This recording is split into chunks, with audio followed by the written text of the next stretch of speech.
This is our BMW X7, and today we're going to be applying a nanotechnology based leather protection onto the seats and the interior of the car. This is by Dr. Beasleys, and it's the LeatherLock Pro kit. Not LeatherLock, they also have one that's called LeatherLock. This is LeatherLock Pro. It's the highest end leather protection you can buy. It works extremely well, and today I'm going to show you a step-by-step on how to apply it. Now let's get this box open and show you what comes with it. Now once you get it unpackaged, there's some instructions in here. I love a product that is well documented.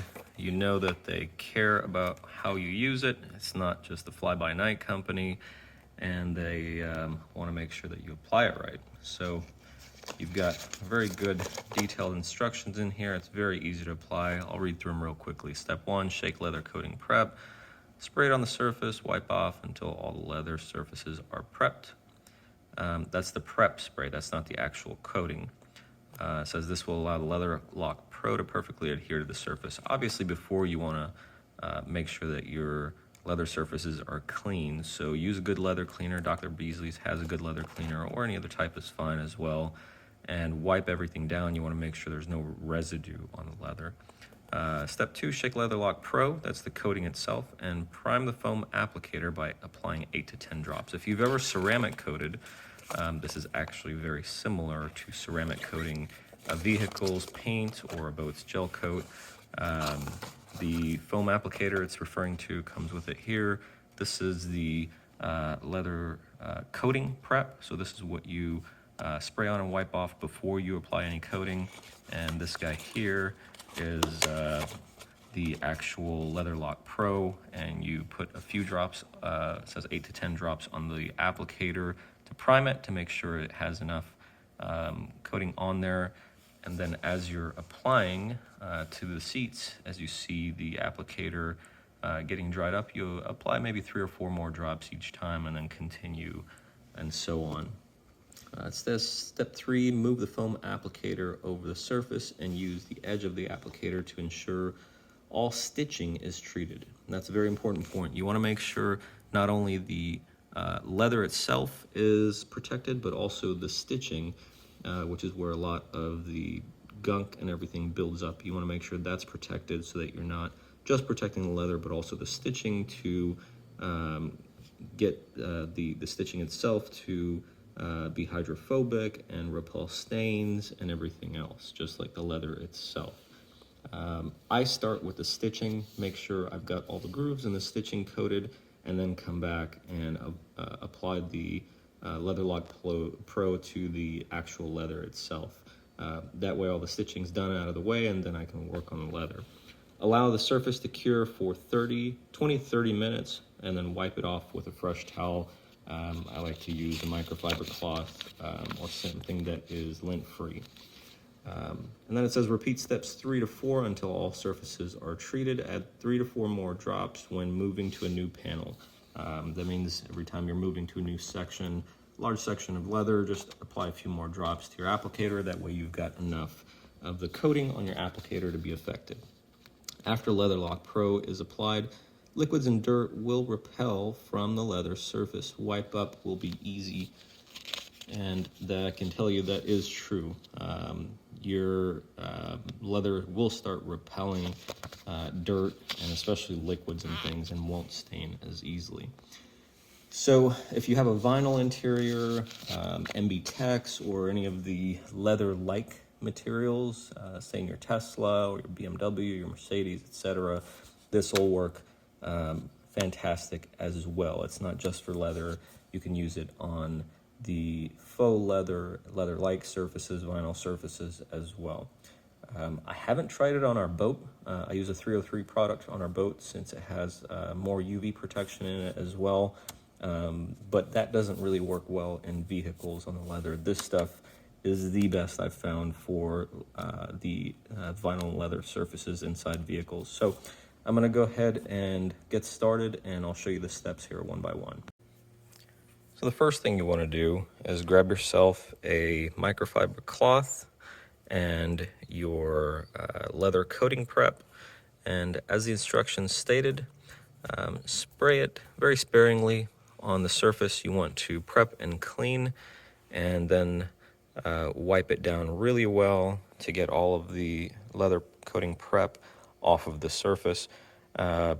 If you're going to do a bunch of sections at once as far as the coating goes, you want to go ahead and do the leather prep and the cleaning on all of those sections first, so that you don't have to keep stopping when you're applying the coating. That way the coating stays nice and fresh on the foam applicator, and it doesn't get dried up on there as you're continuing to clean between those different sections that you're coating. So what I'm going to do is get the base here, the seat back along with the leather surfaces on the back, the headrests on both of these seats, wipe down with the leather coating prep, and then also the third row of seats, if you can see back there, and get those ready as well. And then the front seats also, make sure those are all ready to go. And then if you are going to coat other leather surfaces in your vehicle, make sure you get those prepped as well. Pay attention to what is leather and what isn't. And if you're coating anything that is not leather, in this case, these are plastic trim pieces, and this section here and this guy here, those are leather. This is wood trim. I'm sorry, this is leather. On the front door, it's wood trim. So all of these leather surfaces I'm going to be coating. So I'm going to prep those as well.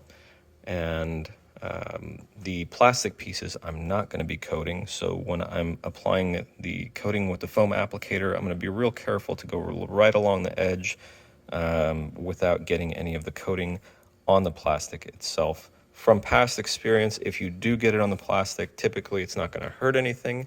But if you just get a little bit on the plastic and you don't cover the entire thing, you're actually going to see where that coating is applied on some plastics, and then you'll have to apply it on the entire piece. So I'm going to try to avoid that and just apply it on the leather surfaces and not on the plastic surfaces. So I'm going to get to work, get this guy open. You want to shake it really well. Pop the lid off.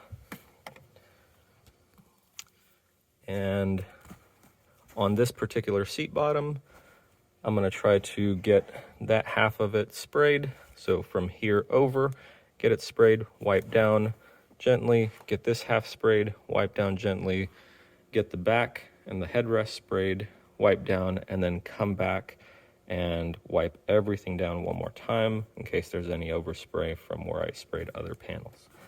So let's get started. All right. So I've got that half sprayed. I'm going to wipe it down. Make sure you get in the creases where the stitches are. That's going to be the important part. Wiping the big surfaces is not difficult. It's always important to get into the creases and the stitches. I'm going to get going to all these other surfaces. You probably don't want to watch me spray and wipe all of these. So I'll be back shortly when we start the coating process. Okay, we've got front row, second row, third row, all wiped down with the LeatherLock leather coating prep. I've got the center console, all of the leather and vinyl on the door panels, all of this here, which is leather or maybe vinyl wrapped. I'm not sure what BMW uses. This stuff here, all of the door handles, the panels, the leather sections. I pulled these out so that I could put coating prep in the middle there. If you want, I did lean your seat backs back after you're done, and then put some in the center section that's normally kind of bound together. Once you lean the seat back, that'll expose itself. For the armrests, I make sure to open them up and get the inside edges too. If you do get staining and dirt, a lot of it is sometimes on the inside of these lids, so that's good to do as well. and then of course the leather wrap dash along with all the stitching. For the sections that are kind of close to your gauge clusters and things, they're super clean. I keep them clean. I don't want to touch any of that or get the spray on there. So what I did is just spray some on the towel and then wipe these sections that are underneath down really well so that I won't get the spray on there. Same with everything around. If you have a heads-up display, everything around the heads-up display, I just sprayed it on the towel and then wiped everything down. So, and the steering wheel as well. I put a steering wheel cover on most of my cars that have the leather steering wheel instead of wood to keep the leather in good shape. But if you have your steering wheel bare, do the steering wheel itself and then also any of the leather work in the center, and that way it'll all be protected pretty well. Steering wheels get pretty filthy and dirty if you haven't noticed on your vehicle, and wiping them down becomes much easier with the LeatherLock Pro on there. And then last but not least, wherever your children sit, my two boys sit here generally, they kick the seat backs. Whether they're doing it intentionally or not, they do it. And wiping them down, this is not leather, it's the plastic cover on the seat back, but wiping them down is tremendously easier with the LeatherLock Pro on there. Wipe it down with a wet rag, it's clean, versus having to go in there with the scrub brush and everything else. So I highly recommend doing the seat backs in front of wherever your kids sit as well. So now we're going to get started with the actual coating, the LeatherLock Pro coating. So now we're going to be applying the actual LeatherLock Pro coating. So we'll get this guy out, we'll get our foam applicator. With your foam applicator, you'll notice one side is hard foam, one side is soft foam. The side you want to use for your coating is the soft side. The hard side is there so you can get a nice firm grip, but as you can see, it's still a little bit flexible so that you can get around those corners and things and push into creases and stuff like that if you need to. So I'm going to put the box away and we'll get started. First thing you want to do is shake this guy up. There's lots of different chemicals in these coatings, and if it's been sitting on the shelf for a while, you might have had a little bit of settling or separation. So shake it up really well. Even turn it upside down and shake it in case anything's down at the bottom. Shake. I'd say, I don't know what the instructions say, I forget, but I'd say shake it for at least a solid 1 to 2 minutes. Once you've got it shaken up really well, take the cap off, and what I prefer to do is come outside on the driveway and make sure there's no gunk or anything in the tip, whether this is new or not. Flip it over, make sure you're getting drops out and not any chunks, and then go back inside and put 8 to 10 drops on your foam applicator. And then from there, we can get started with the actual coating. I'm gonna put my 8 to 10 drops out here. Let's see, 1, 2, 3, 4, 5, 6, 7, 8. Okay, that's probably more than 8. All right, so you see you've got a nice even spread, and don't worry that it's all kind of clumped up. Just get it mostly spread out, and once you start applying on the seats, it'll spread on the foam applicator itself. So as I mentioned before, I'm gonna start in the creases and the stitches. So right along here, the deepest crease is where I'm gonna start. Then here, then these two in the middle, then along the stitching here, get the stitching here and here, and then along the edge on either side of the cushion, and then come back and do the large sections on the panel and so on. So let's get started. As you can see, I'm rotating from one side to the other so that I'm getting a nice even spread of the coating across everything. And I don't think you can see it in the video, but when you're doing this in person, you'll see the kind of wet look as you're doing the coating, and that way you know where you've applied, but make sure you pay attention to where you're putting the coating because it does dry quickly.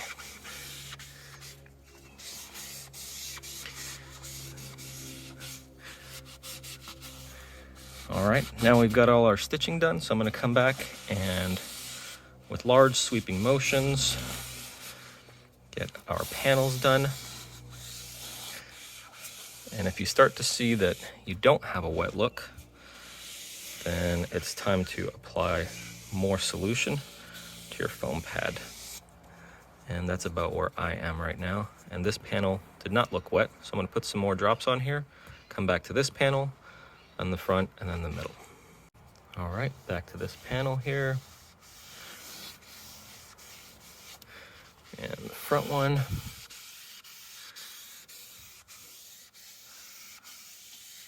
And we'll get the center done.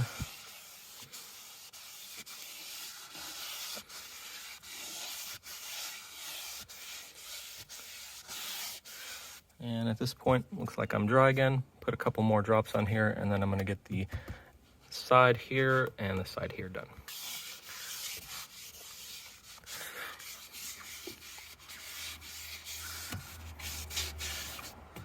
And try to get behind the seat belts as well. All right, that's it. So we've got our seat bottom done. Now I'm gonna get the seat back on this section done, the headrest, and then move on to the next one. I've got this seat here completely finished, armrest included, don't forget that. One important thing I wanted to note before I move on to the rest of the car, if you have any high wear areas in your vehicle, you'll probably know what you wear most on a vehicle and how much wear and tear you put on different sections. Make sure you coat that nice and thick. I've found, I'm not sure if this stuff's made for it, but I found that it helps prevent premature wear a little bit. If you're real hard on your seats, eventually they'll wear one way or another, but this stuff seems to help slow that down. For us, armrests always, both in the front and the back seats where the kids are. I make sure to put extra coating on there, and then the side bolsters, which I think everybody can agree. The outside side bolsters, because you're getting in and out of the car, those wear pretty well. And then the seat bottoms, again, the direction that's facing outward from the car. So on all of the seats, I make sure to coat really well on the armrests, the seat bottom bolsters, and the side bolsters, and then the armrests on the door as well. So I'm going to go get the other sections of the car coated, and we'll come back. And we're all done. I used the entire bottle. You could probably get away with using maybe half of it if you're doing a maintenance coat, maybe like a year from the original coat.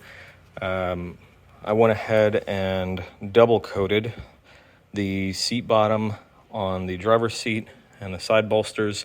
Same on the seat bottom and side bolsters on the passenger seat, and all four of the armrests on all four doors. And I also double coated the seat bolsters and the side bolsters on both of these back seats, and again the armrests on the doors as well, and those armrests and the center console armrest. If you do want to put more than one coat, make sure that the first coat's dry and not wet looking, and then put the second coat on.